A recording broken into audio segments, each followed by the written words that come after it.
चुटकी भर सिंदूरा मांग भइले बाबा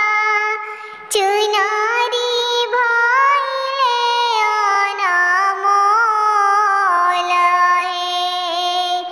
एही रे सिंदूरवा के कारण बाबा नैहरा छूटेला मोरा आमा कहली बेटी के रोज रोज आइह पापा कहिले छव माह भैया कहनी बहिनी के काज परोजन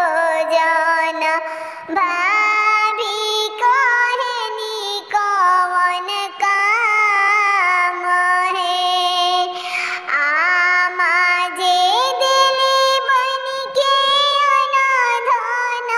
सोनावा पापा जे सोनावा के हार भैया जे देनी बहिनी के हंसराज घोड़ावा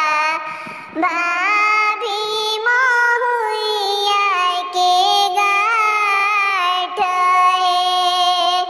भैया जे देनी बहिनी के हंसराज घोड़ावा भाभी महुरिया के गाठ